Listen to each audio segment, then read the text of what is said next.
Good evening, everyone. Welcome to the online wave of the female wave of change.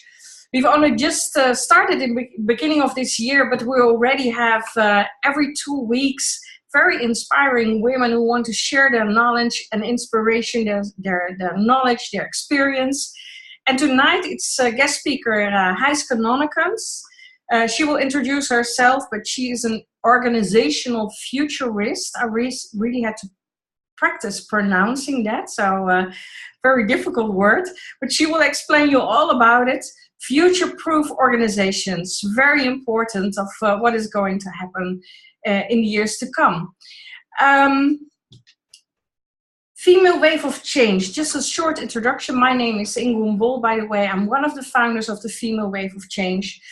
And at the end of 2016, I think everything came together, work of quite a number of years of women empowerment.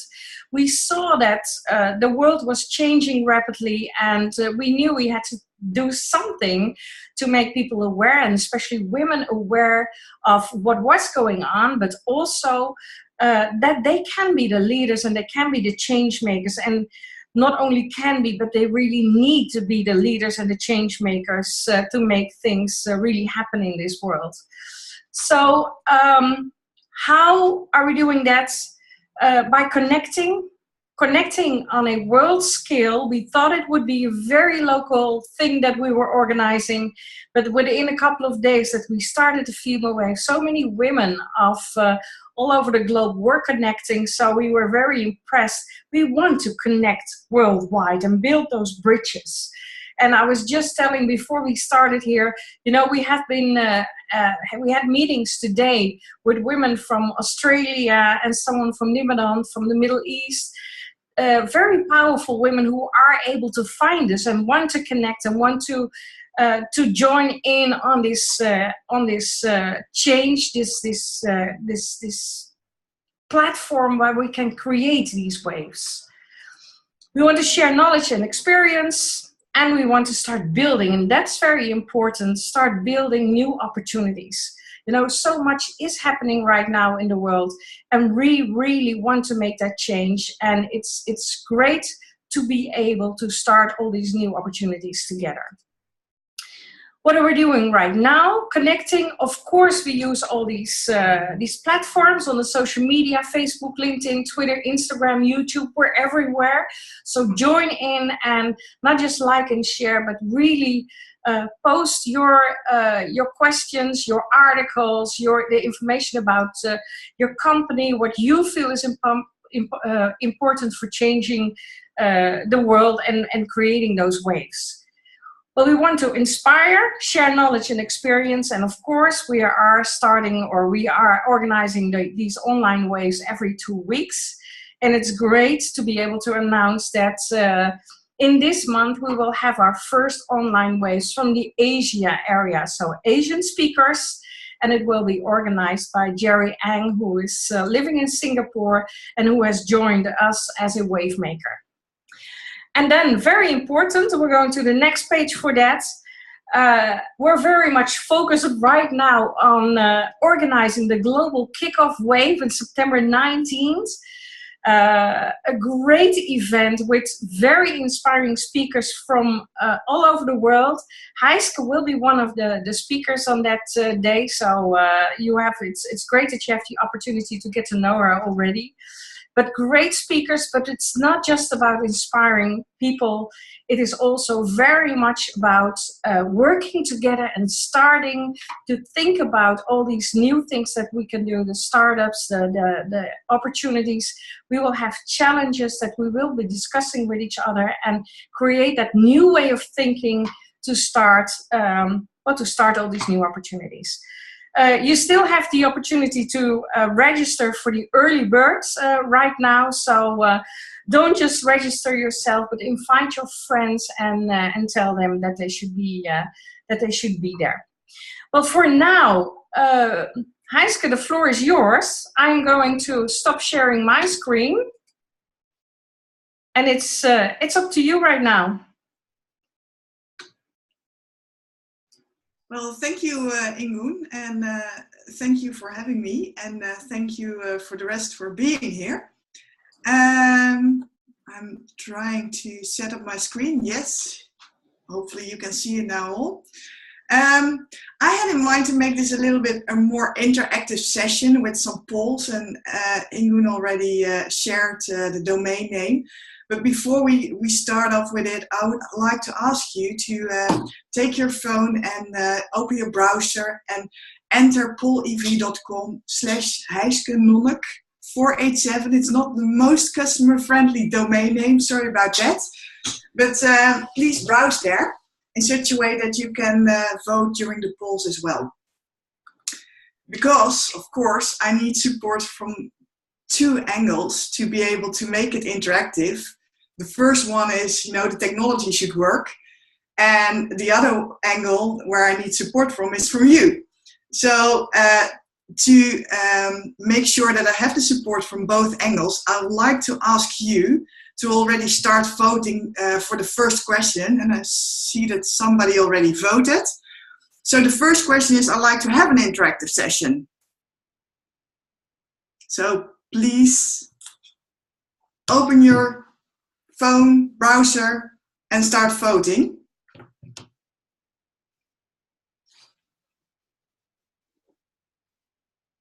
Well, for the ones who voted, I think you're willing to have an interactive session, so that's good. And to make sure that the technology works also for other type of questions, I have another one that I want to try out. And that is with the question, how do you feel today? So please tap on your device, the other device that you have, on the smiley that applies to you. So I already see some votes here. They're on the good end still, so that's good, because then it's a little bit safer for me to have this presentation. I don't need to adopt my style to sad people. Okay, so you're open to have an interactive session, in a good mood. So let's start immediately with the first real question then. And that is, I like you to tap on the picture that applies to you. So, and the question is about the change that you've been through in the past year. So have you taken a new role or a new job in the past year? Please tap on that picture. If you have moved to a new house or reconstructed your house, you can tap on that picture as well. And if your family setting changed, so you welcomed a new family member, a newborn, or adopted a child, or a new boyfriend, girlfriend in the family, or you've lost someone, please tap on that picture as well.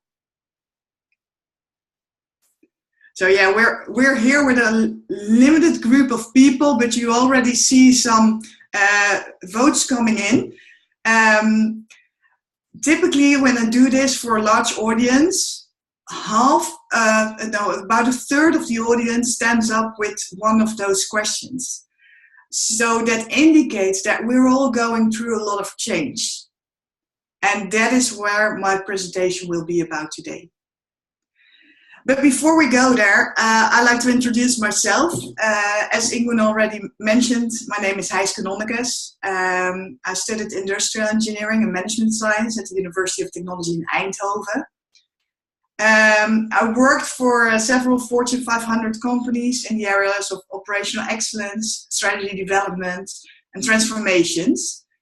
And of course, during my career, I tried to develop myself. But I also like to observe the organizations.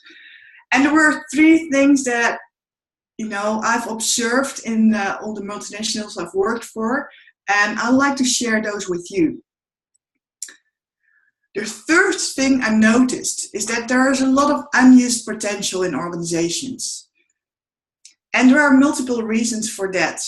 One of them can be that, somebody doesn't know their own strength. So if you don't know your own strength, how can others know your strength and leverage it?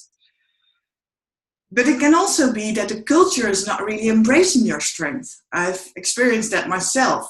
I'm pretty creative and innovative, but in the multinationals I've worked for, it was more about, being result-driven and fact-based. So I showed more of that behavior than the innovative strength that I have in me.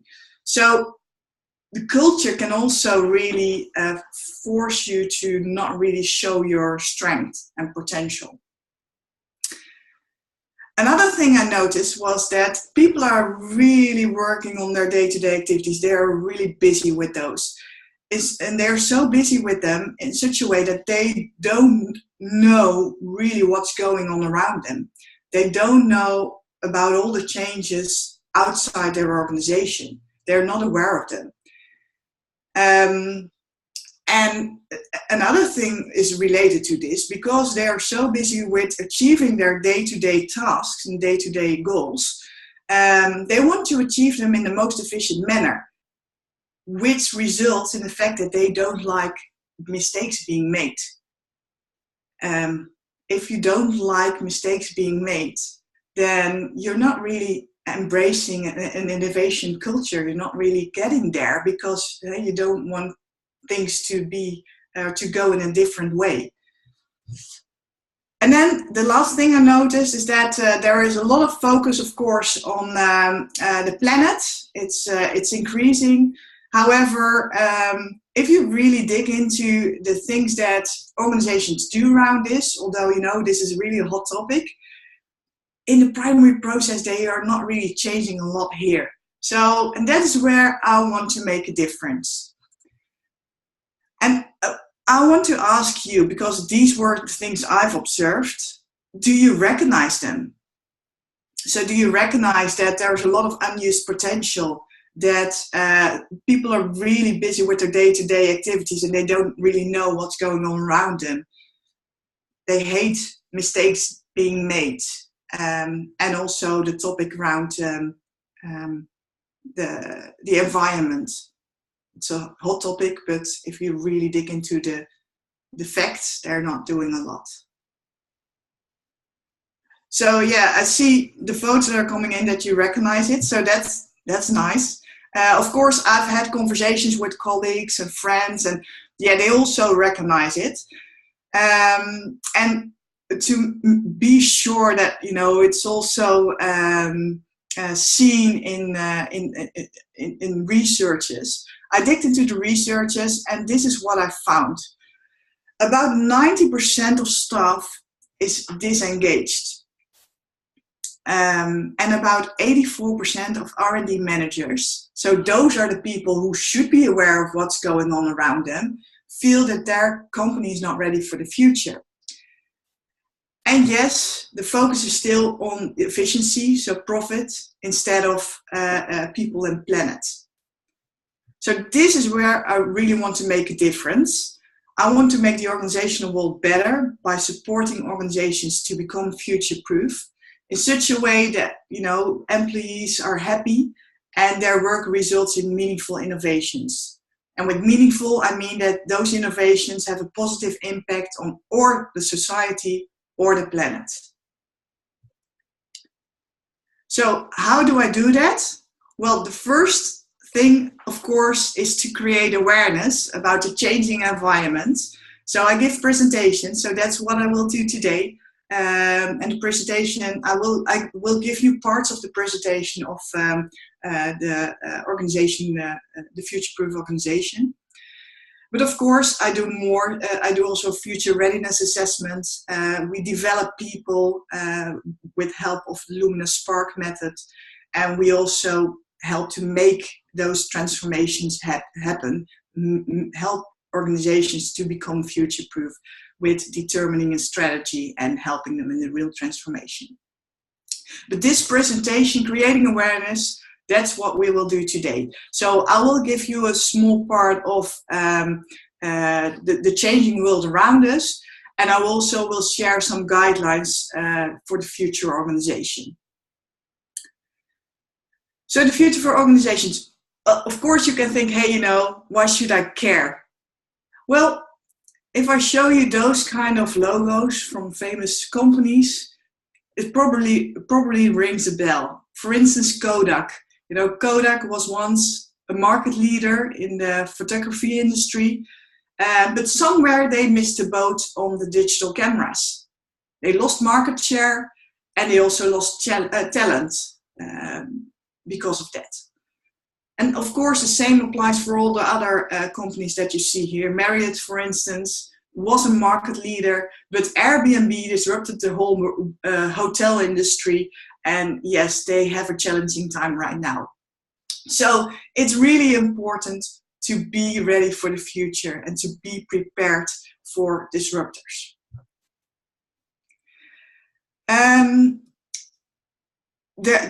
Our world is changing, and to give you a little bit more background and also to show you what changes you can expect, I decided to share a video with you because it's a video that's made by the World Economic Forum, and I think in 2 minutes they really paint a picture very well. So let's start and have a look.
Yeah, so in this video you've seen that we've went through several industrial eras, and the changes that we're going through will exponentially increase in such a way that changes will come with a speed and force as we've never seen before. And to make it a little bit more tangible, I want to share some examples with you. So for instance, with regards to the speed, think about a landline phone. The landline phone, it took about 75 years until they had 50 million users. Well, if you remember the Pokemon hype last year, you know, they had only needed 5 days to achieve 50 million users. And that, of course, has been enabled via globalization and digitalization. Via the internet, we can easily reach out to millions of people all over the world. And also, those breakthrough technologies will be accessible to all. In about a decade ago, a 3D printer costed about $40,000.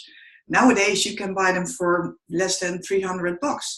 Same with DNA profiling. You know, it costed a fortune about a decade ago, and it took a lot of time. Nowadays, it only takes a couple of hours, and they know a lot about you. Imagine what that will do with the healthcare industry, for instance. They can move to preventive healthcare instead of, curing you. And also with the drones, nowadays they are organizing drone races, like, the Formula One. And yes, sometimes a drone crashes. Well, they would have never organized that about a decade ago, because then, those drones costed a fortune. But now they can deal with it because those drones are not that expensive anymore. So, you know, if a drone crashes, well, you just buy a new one. And by having those technologies available to all the industries can leverage them where they think those technologies will benefit them. So that will result in a lot of disruptions. And I've used the word disruption already several times. Just to explain it to you, I want to share this picture. Here you see somebody who is owning a toilet, and you can use a toilet if you pay $200. But then suddenly, out of the blue sky, there is a tree, and there you can pee for free. Well, you know, imagine what happens with the toilet owner. He has to drop his prices significantly. And of course, he starts lobbying for new regulations because, you know, he lost market share and profit. And, you know, this is just a funny picture, but in reality, this already happens in Amsterdam, for instance, with Airbnb. You've probably learned more about that via the newspapers. And the thing with those disruptions is that we will underestimate them because our brain is programmed in such a way that we project things that we hear based on our past experiences.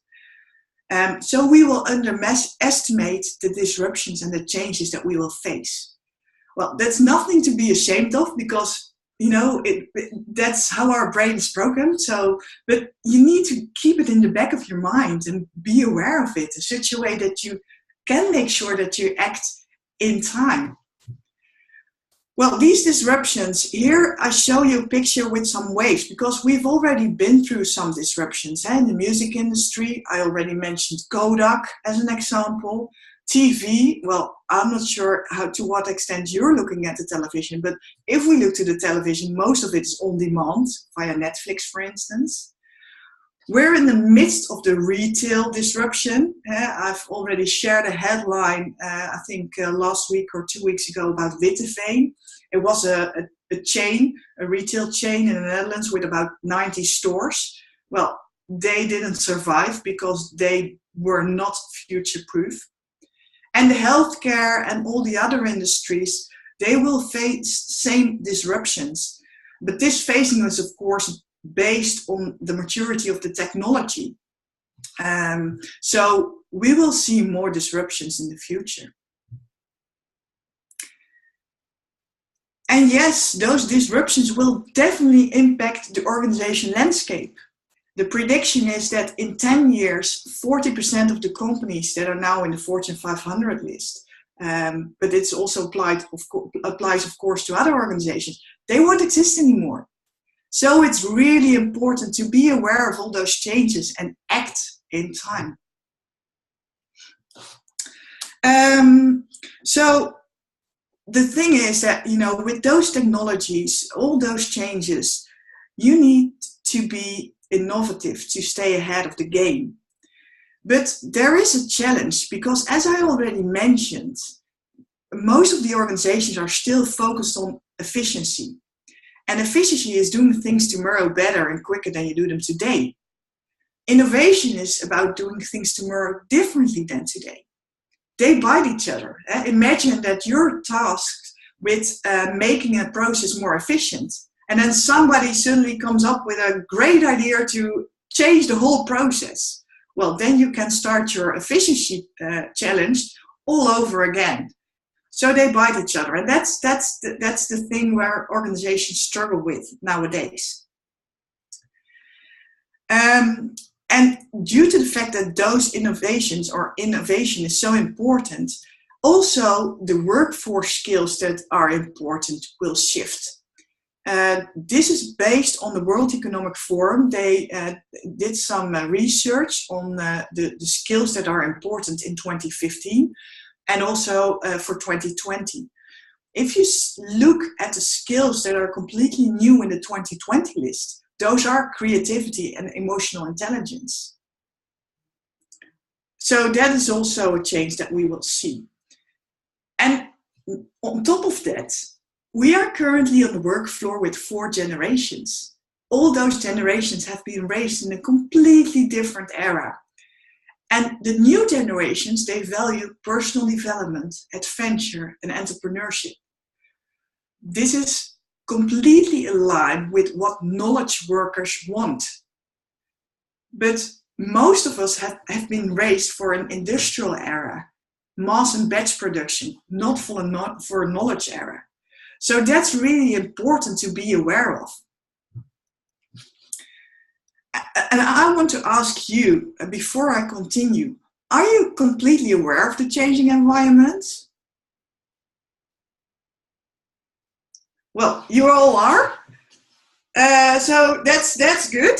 Keep up that pace then, to keep up with all the new technologies. That's great. But I can tell you that, you know, a lot of people are not aware of this changing environment and the challenges that it will bring. So, you know, I started the whole presentation with the disengagement of our staff.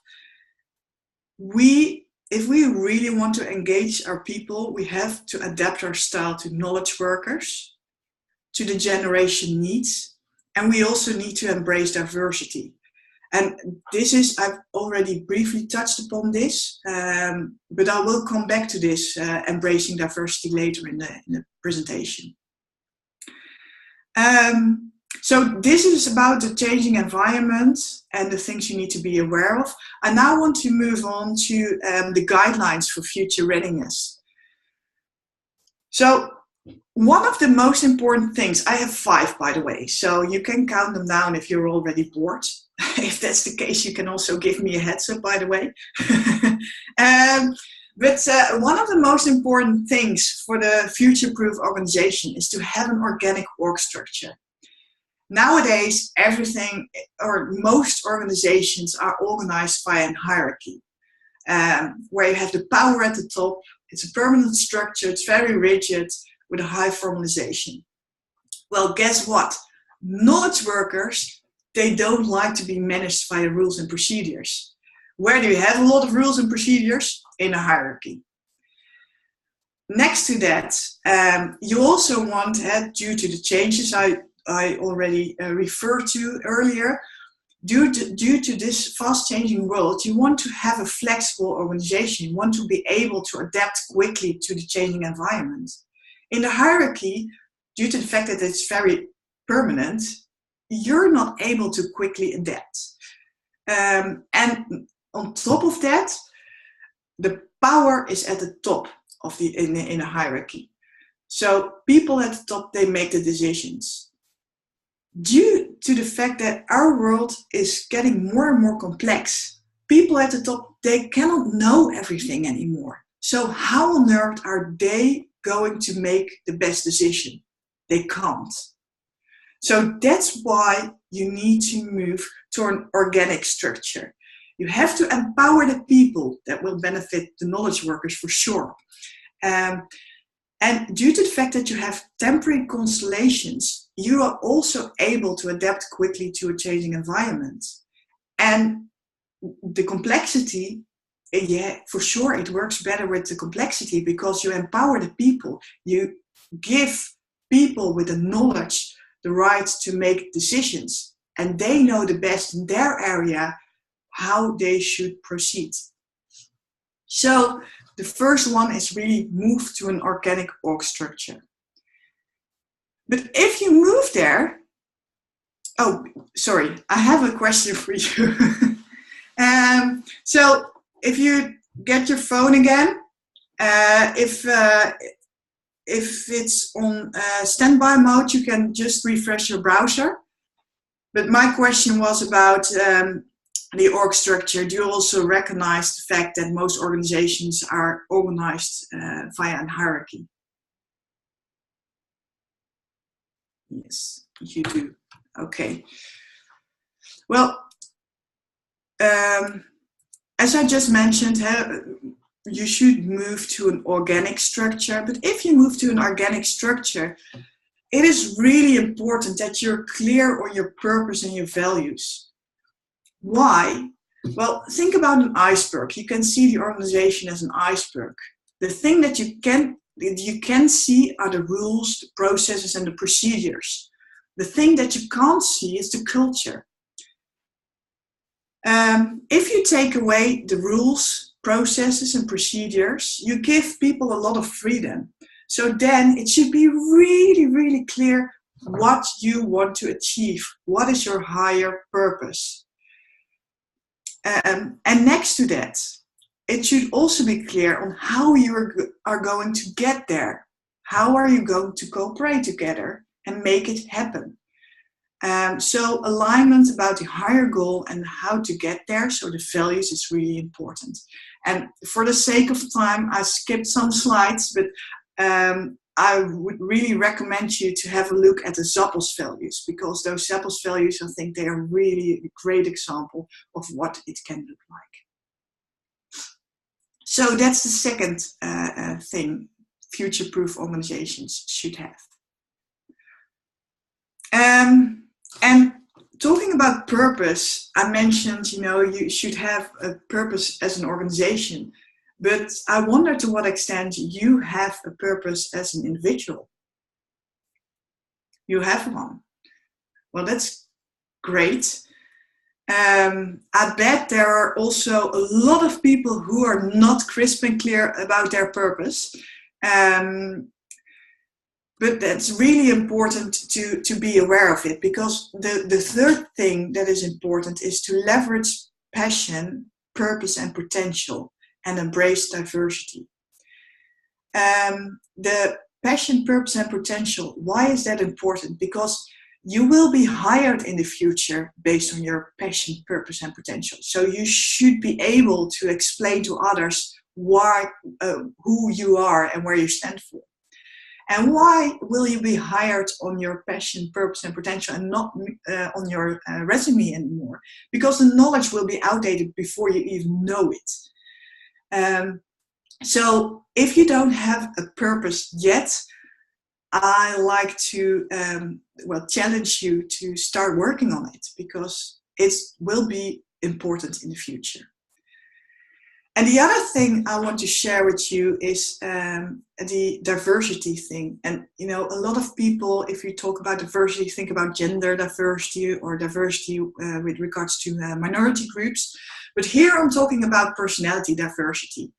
And although I don't like to bucket characteristics of personalities, I do it here for the sake of clarity. So you have, characteristics that are more fact-based. People who like to stick to the facts, are really structured. You have characteristics related to being result-driven. Also to people focus and creativity and being innovative. Well, my experience is that if you want to advance your career, you should definitely show fact-based and result-driven behavior. The people orientation and the creative characteristics are, in my mind, less valued. As I already showed you with regards to the skills that are important in the future, it is the emotional intelligence and it is the creativity. So we need to make sure that we really value them all equally. And I think we're not there yet. The nice thing is, Ingun already mentioned the September event. There we will have a workshop related to this to gather the feelings and knowledge of people about which characteristics are valued and which are not valued in the same way. So that's something for the 19th. Okay, so this was the third, then the fourth. Oh, I forgot the question again. Sorry about that. The question here for you is, do you feel that all those characteristics are valued in the same way? No. Okay, so, well, we will dig into the details as I mentioned. Oh, there is a yes there as well. We will dig into the details a little bit more in the September workshop, as I just mentioned. So I'm really looking forward to the results there. Then the fourth is have a strategy to sense and respond. What we've done so far, and what most of the organizations do, is they make a strategy based on the extrapolation of the past, and they have an approach as planning and control. But in the future, it should be more a sense and response approach. And really important is that you are not only looking to your own industry, but you also look to other industries. What is happening there and what will impact my industry? A quick example there is the self-driving cars. We don't have them yet, but it will happen for sure. Well, if that happens, most of the people won't have their own car anymore. If you want to go from A to B, you just send a message to the car, hey, I want to go from A to B, and then a car arrives in your street, you jump in, and less cars will be on the road due to that fact that, people won't have their own cars anymore. So you will have less road capacity. You don't need all the road capacity anymore that we currently have. You need less parking lots. And as a result, we also will have less accidents. So where I'm going through is that a change in the car industry and in the infrastructure will also impact another industry. Why? Because if you have less accidents, you also will have less donor organs. Donor organs, well, then you're impacting the healthcare industry, right? So important is to really monitor also the changes in all the other industries if you're working on a strategy. And then the last thing for future-proof organizations is really to enable innovation and collaboration. And there are certain ways how you should do that. The developments should be in parallel and outside in. Why is that? Normally, we develop sequentially. We pilot something, learn, and we build onto it again. But now we should do it all in parallel because we won't have the time anymore for great blueprints and great plans. We just need to try something out in the real world, learn from it, and adapt. And we shouldn't do it on our own. We should leverage the crowd. And as I already referred to earlier, due to globalization, digitalization, it's really easy to reach out to a large audience. So why shouldn't you use the knowledge and experiences of this audience? And Unilever already did this with very good results. So this is really the way forward. Important is that you dare to fail. As I started off with at the beginning of my presentation, failures are not really embraced. But if you want to be innovative, you need to dare to fail. And I think companies that already embrace that are, for instance, Tata Steel and Procter & Gamble in certain departments. They awarded teams that learned most. And then with regards to the collaboration, end-to-end partnerships will be really, really, really important. And I know that nowadays companies, they don't like partnerships, really close partnerships, but they should move there. They need to co-create things, and they also need to start those close collaborations because other organizations will have valuable data. I know big data is a nice buzzword nowadays, but there will be organizations in the whole value chain that have data that is valuable to you. So you will probably need to start collaborating with them very closely. So those were the 5 elements.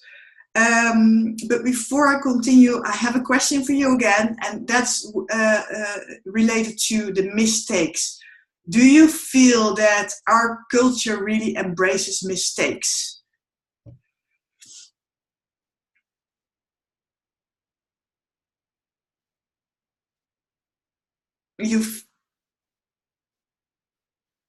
Okay, so it's a little bit mixed.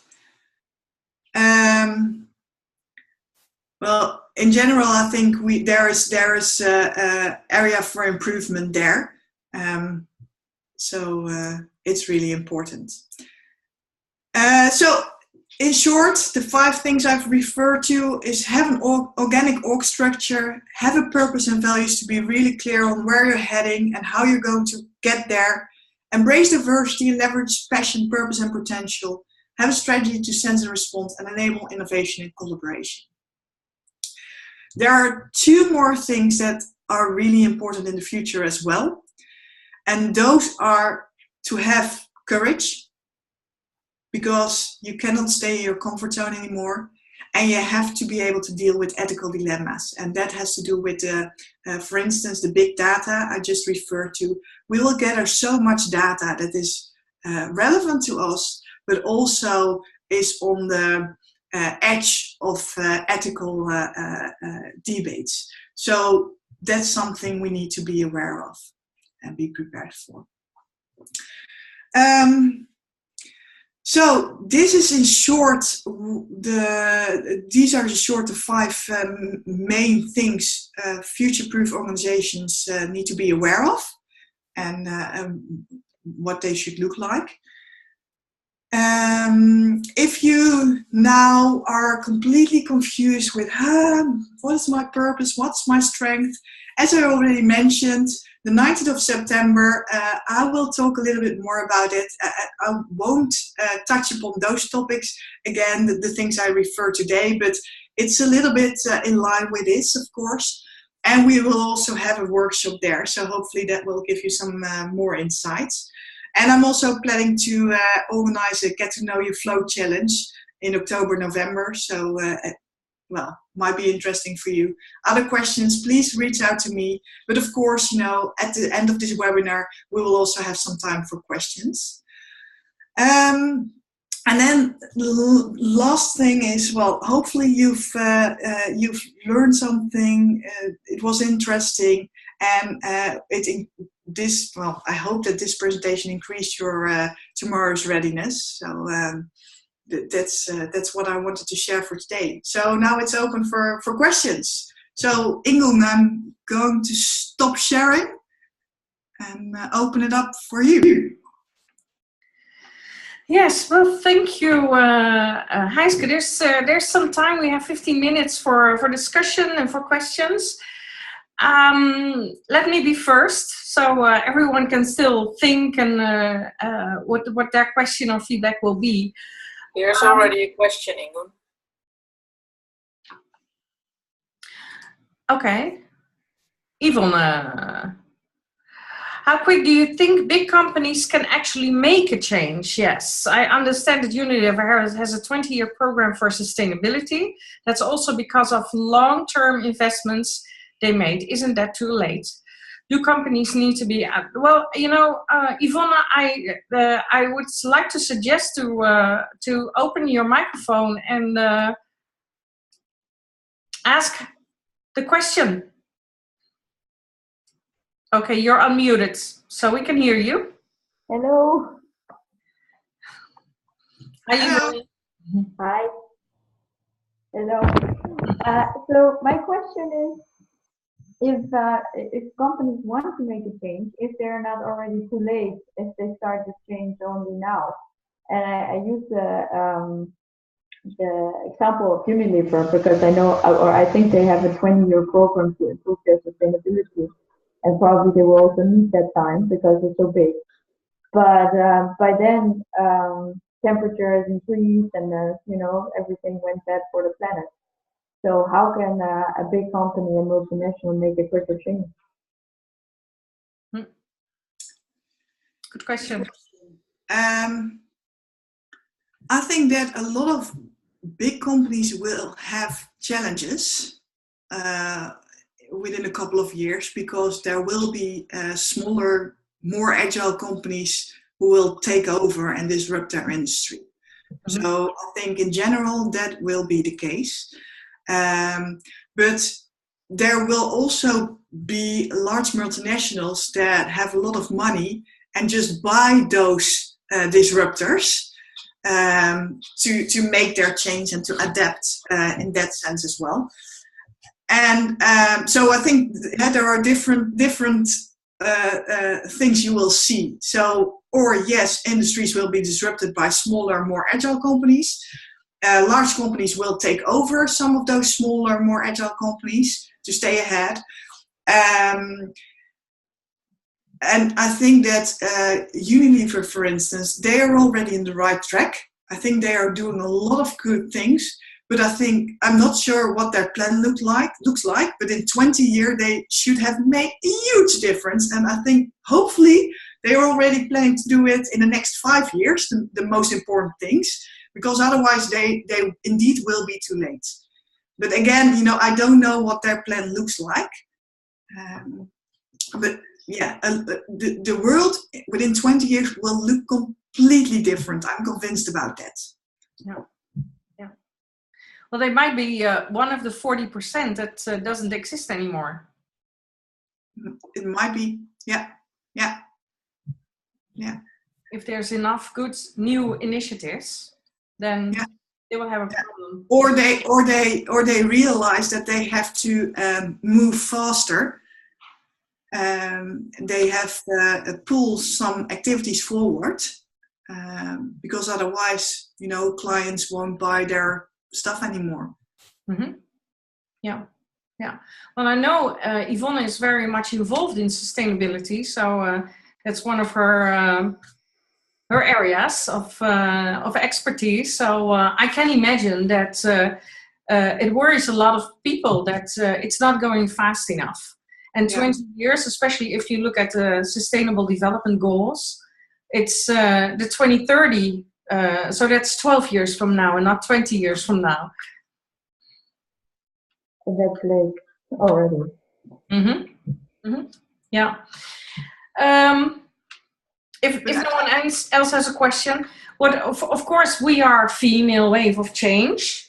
One question that I have is, we always talk about that feminine energy and that the feminine values that should be incorporated more and more in society, but also in companies to make people feel a lot better. Things like purpose and, to a lot of those things that you mentioned. Where's my list?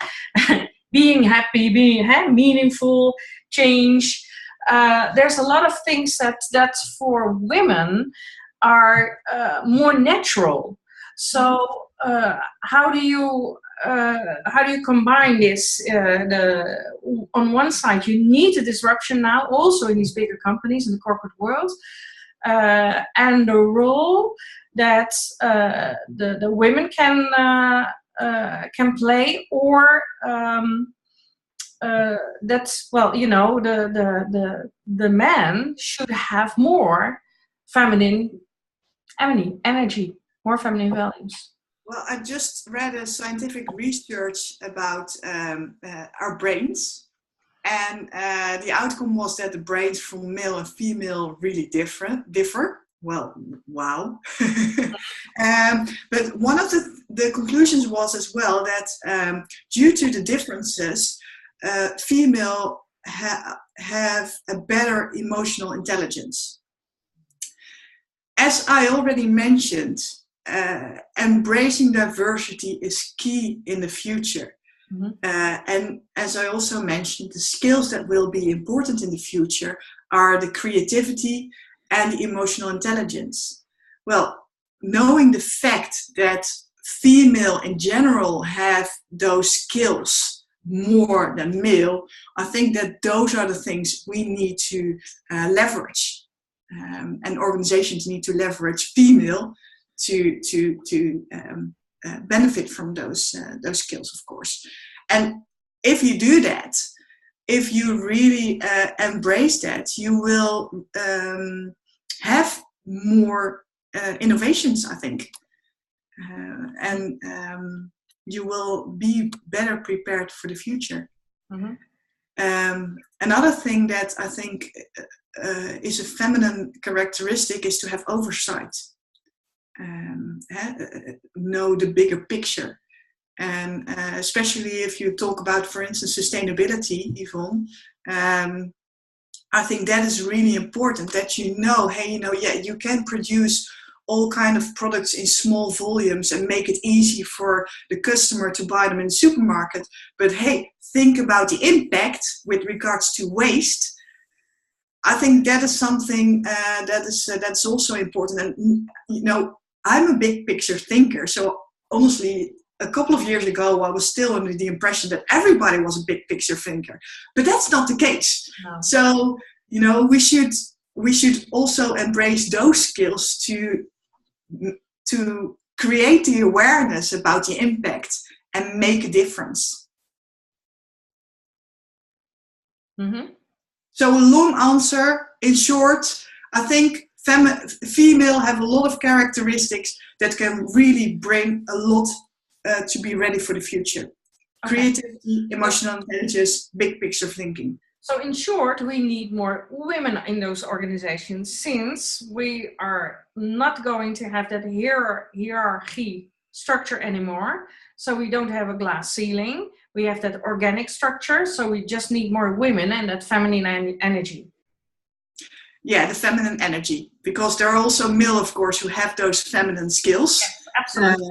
Yeah. But for me, it's yes, we need definitely more feminine skills, and we should also allow people to bring their whole self. Because, to my experience, you should definitely bring your result drivenness and your fact-based approach. But please don't bring your emotions and your feelings to the work floor. That's where we are nowadays. But in the future, I think that should change. We need to embrace everybody's strength and leverage it. Okay, anyone else have a question?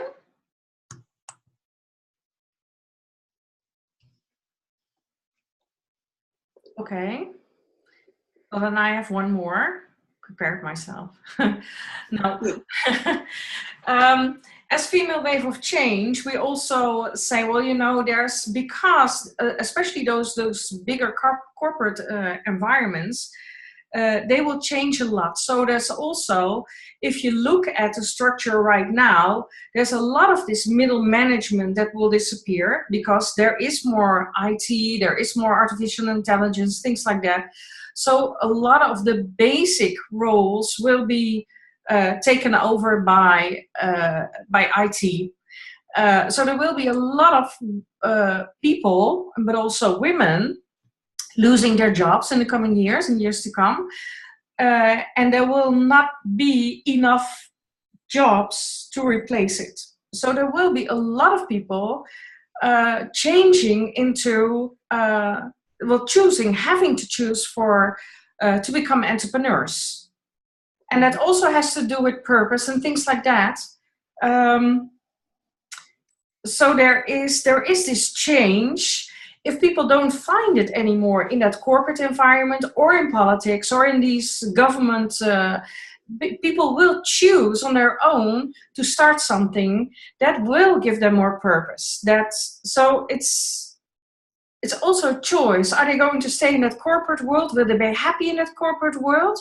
Or and especially that's something for the millennials, will those big corporates be able to to keep those millennial workers in their workforce?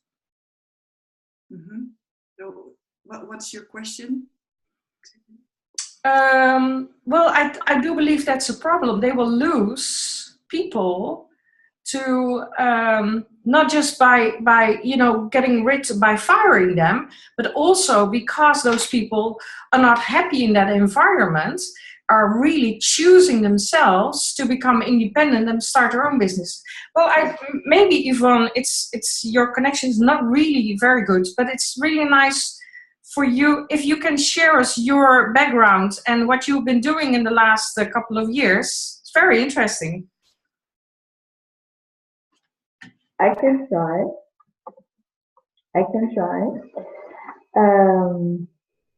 I started my own company, so I'm probably the group that you're talking about. I'm almost a millennial, but I'm probably the last generation before the millennials, and I don't know exactly what you want me to tell, but I definitely left first the corporate world and second the political world to start in order to start my own company, because I believe that sustainability will brought about, that change will be brought about from companies that from companies actually, from the economic sector, not from lawyers, because I'm a lawyer, and not from politicians, because they're just not quick enough.